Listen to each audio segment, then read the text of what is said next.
You've got a person who's dead, who's mummified. It's like a sort of American film premiere. It is true that we always wear black, but that's really just because of Queen Victoria. I love this so much. Hi, I'm Jess May. I am a funeral celebrant, and today I'm reviewing some videos of funerals from around the world on TikTok. Deep Extra. Oh yeah, so what we have here is a really quite well-known tradition now, I think, of bringing the body of your loved one out of the grave. So in a way they look mummified because they've obviously been in the grave for quite a long time. And I believe they take them out of the grave, is it annually? I think it might be an annual thing that they do. And in this particular video, they're dressing him. He's a pretty cool dresser, actually. It's amazing. So you've got a person who's dead, who's mummified and decayed. They put sunglasses on, trousers, and a really cool shirt and tie. It's kind of 1960s. Why do you think the traditions are so different, first of all? We have really different ways of connecting with our ancestors. There's much more of a gap between our ancestral heritage and our present. I think in a way in the West, and certainly in my context here in England, we sort of live in isolation, and it's an extension, I think, of our individualist culture, where we live in isolation from one another. We see the self as the most important thing, so we are ourselves, we identify in particular ways, we determine our own identities, and we're not really wedded to our ancestors in the same way that a culture like this one is. Your ancestors are a part of you, and you can see yourself as very self-determining in our culture. Keeping the memory alive. It's really what all funerary traditions are for and memorializations are for. Oh, wow. Yes, I remember about this. It was so carefully orchestrated, and then all of these people came out and beautiful. Most likely Christian tradition, and most likely that they believe in life after death. The idea of purity. So white is to do with the purity of the soul, and then that soul going into the next life and the purity of that. So colours are very culturally specific. It is true that we always wear black in our culture now, but that's really just because of Queen Victoria. It's not because black is a colour that's associated with death. So when Prince Albert died in the Victorian times, Queen Victoria was a very young widow, and she started wearing black lace. She never took black off from that point on. It was already a mourning tradition, I think. I couldn't swear to it, but I know that from that point on, the British population started to wear black, and it was considered very inappropriate to take your widow's weeds off after a particular period of time. So the black, if you see photographs of Queen Victoria, she'll have a lace, like a veil, like a wedding veil, but black. And then people, I don't know whether that was before or after, but they would wear a black armband, and that was a sign that you were mourning. Oh, it's really moving. So you've got lots of young men with white t-shirts and photographs of their mate who's from a football team on their t-shirts. And it says the entire soccer team assists their teammate who passed away to score a goal one last time. The last player bounced the ball off the hearse and into the goal so his friend could score one final time. Is this kind of like an example of a celebration of life? It's 100% that. That's all it is. It's just so vital. It's full of vibrancy and vitality and movement. That's really important too, and there's a lot of research going into that, the importance of movement around mourning and grief. And they're kicking a ball around, they're inhabiting their bodies. There's celebration of that person in very particular ways. Do you think it's more helpful for young people to process death in that way? It's again one of these where you don't quite know. There is an argument that if something is very stiff and formal and not regimented, but there's a framework, and we know that we go in, there's a beginning, a middle and an end. We know the building we're going to be in, we know that everyone wears black. That can be very, very safe for some individuals, and I don't know about the younger generation. There tends to be two camps, people that find that very safe and people who want to do something unique, individual and personalised. And that is very much more of our culture. So I would imagine that this is more helpful for younger people because they are from that culture where we express our individuality. There's also quite a few cultures where the funeral traditions are very formalized. I've got a really great example of this. I used to live next door to some Jewish people, and they sit Shiva, which is when you sit for a period of time in the house. People come into your house with food. They had a kitchen just drowning in fried chicken, and everyone sits with you. Literally, you sit with the people who have been who've been bereaved. I said to the daughter, and I was at the time attending church and I'd studied religion, and I really thought, you know, I was being very culturally sort of liberal and open-minded. It's a bit cringe really, but anyway, I went in and said, oh, this is so wonderful. I love what your tradition does and your culture, it's so special. The daughter said to me, Jess, it's a nightmare. I don't want these people in my house, and they didn't want the fried chicken. She was like, why would I have these strangers in my house? And I was put in my place. So I think it's very unique to the individual. Mum found it helpful, daughter found it really unhelpful. I love this so much.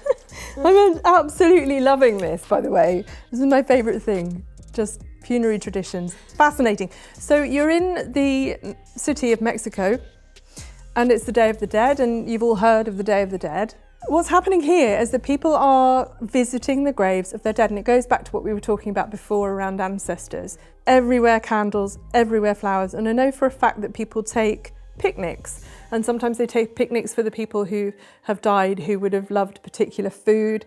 They definitely take Coca-Cola as well. There's a whole ritual around that, which I don't have the details with me now, but it fascinates me. It's to do with status and drinking. People go and have drinks with them, and they just sit all night, candles everywhere ablaze, with each other, in company. And it doesn't matter how long it's been since your person died, you go with everyone else in community, which is what it's all about. In a twisted way, Halloween kind of came from that, right? Yes, that's true. It's coming from the Christian tradition. It was very much alive in medieval Britain. So it's been around a long time in the Christian church, yeah. All Hallows Eve is what Halloween means, and All Hallows is souls, so it's All Souls Night. There's all kinds of different ways in which it's done. So this is quite dramatic, but if you went to Poland, you find particular types of cemeteries where they're really, really beautifully decorated. Mm-hmm. So sometimes it's to do with what you do a year later, or what you do on the anniversary of someone's death, or is to do with what you do on the actual day. If you went to a funeral in Italy for a local person who's very important, there would be coffins covered in flags and masses of flowers, really, really, really high-level drama. But if you think about status, you're on your way to understanding where these funeral traditions fit. A person who has very little status, very little money and very few people in their life won't be having a massive celebration. You'll find that if you think about the Queen's one, there was a really, really, really big state funeral, masses of drama for that, very theatrical. India is a big one. Like, they do massive festival stuff there with all the colour and all the smoke and all of that. So I would imagine that that's one of the places where you would head to for a big bash. Yeah. This place is called Varanasi. It's on the river Ganges, and it's where everybody Hindu would want to go. It's a holy city. It's where you would want to go to be cremated if you die and you're Hindu. It says here that the fires have been burning for more than 6,000 years, which I didn't realise. So my partner is half Bengali, and his mum, her ashes were taken by his dad to the river Ganges. His dad is Bengali, she was white British, but they took her ashes to the river Ganges because it's a holy place and where you have to return in order to re-enter the life cycle. And it's so beautiful and exciting. I would love to go there. What's significant about it is that you would walk along the streets and you would find people, funeral pyres everywhere. It's just really, really close. Death is very, very close. The smoke would be everywhere. And actually the river Ganges is very polluted from that practice. Cremation is actually quite environmentally unfriendly. It's really unfriendly. When it was introduced in the kind of around the 30s, I think, it isn't that old a tradition in the UK, and at the time people were up in arms about it. It was terrible because they had very strong beliefs about the body and needing to bury the body in order for the soul to get to heaven and for the body to be intact. So that was something that was a really significant shift in our culture. And we thought it was great because we weren't filling up the graveyards anymore, which was the whole point. There were so many dead people that would all been buried and there was nowhere to put them. So we started burning our bodies.